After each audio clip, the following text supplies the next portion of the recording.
Il y aura un inspecteur qui va se présenter, soi-disant, je ne sais pas, pour calculer le décompte final et toutes les dépenses à faire par l'employeur. Et on va lui présenter un document qu'il va finalement signer. Soucieux de privilégier les bons termes, il lui demande de trouver l'inspecteur de travail de son choix pour calculer le décompte final et qu'après le calcul qu'il soit payé intégralement sans qu'un seul dollar ne reste dans la caisse de la fondation Maarif.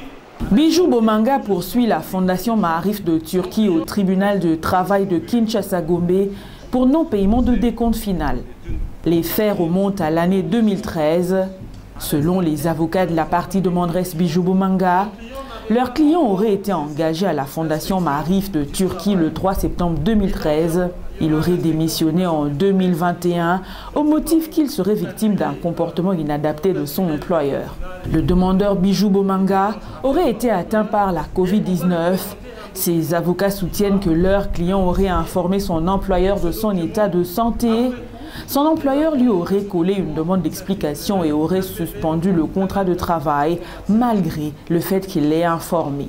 Quelques mois après, l'employeur, la fondation Maarif de Turquie, aurait levé cette mesure sans fournir les résultats d'enquête.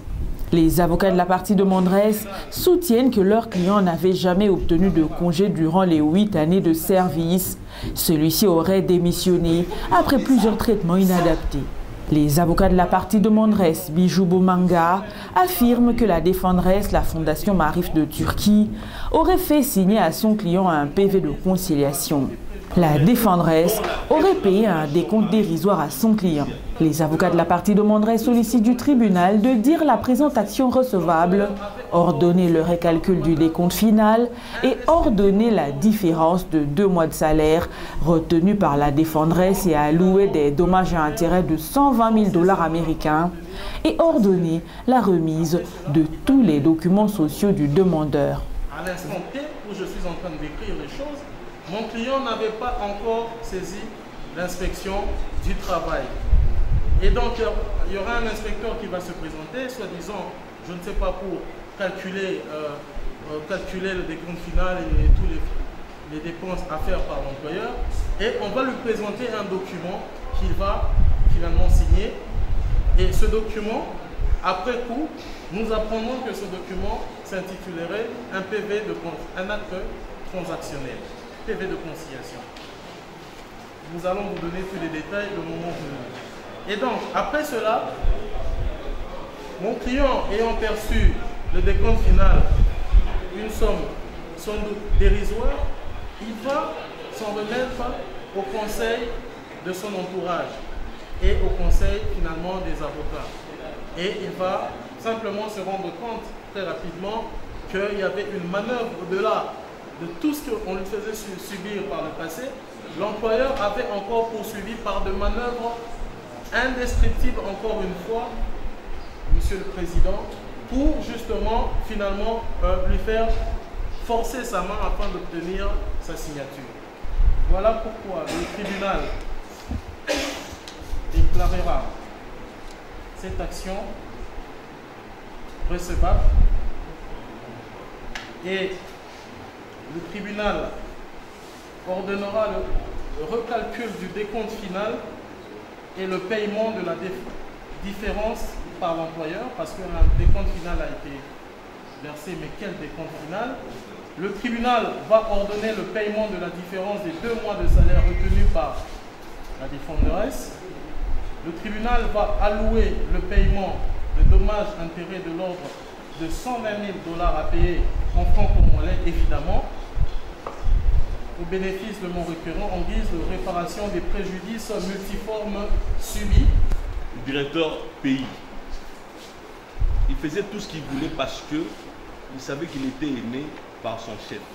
Les avocats de la partie défenderesse soutiennent pour leur part que ce procès est une tentative d'enrichissement sans cause. Ils soutiennent en outre que la partie demanderesse aurait sollicité une conciliation à l'inspectorat du travail. Ils demandent au tribunal de dire cette action irrecevable. Ce procès est une tentative d'enrichissement sans cause.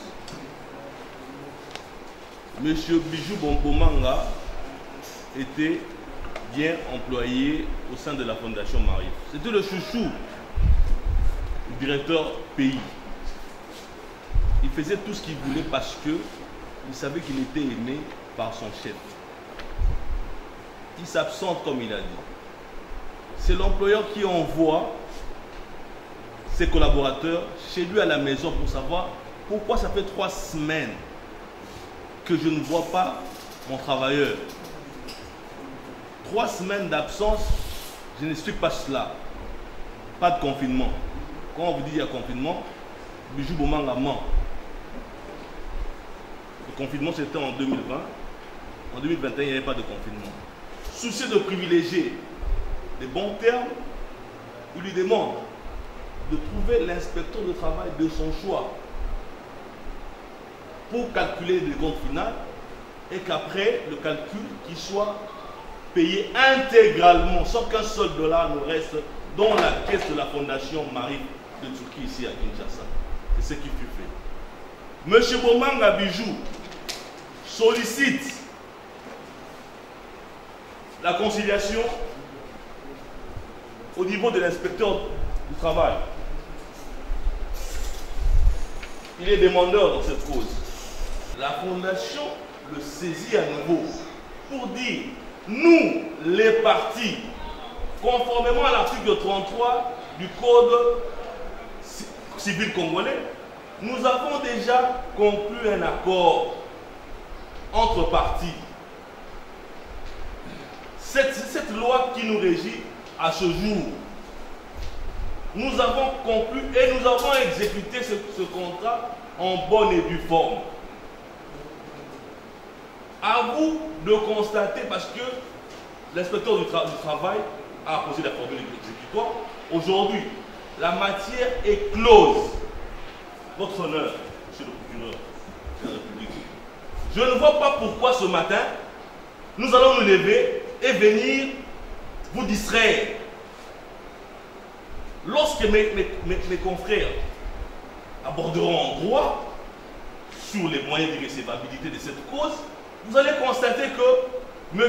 Bomanga était sur un arbre perché et l'étape sur laquelle il s'était agrippé s'est cassé. Il va encore remonter, mais l'arbre a déjà été scié. Aujourd'hui, l'arbre a été brûlé. Il ne reste rien. Son employeur est même prêt, à ce jour, à l'attaquer devant le juge pénal pour tentative d'escroquerie. Donc aujourd'hui, aucun litige entre Bomanga Bijou et la Fondation Marie de Turquie. Le ministère public sollicite la communication du dossier pour son avis écrit dans le délai de la loi. Notre avis écrit sera émis dans le délai de la loi. Après avoir entendu toutes les parties, le tribunal clôt le débat et décide de communiquer le dossier au ministère public pour son avis écrit à être lu dans le délai de la loi.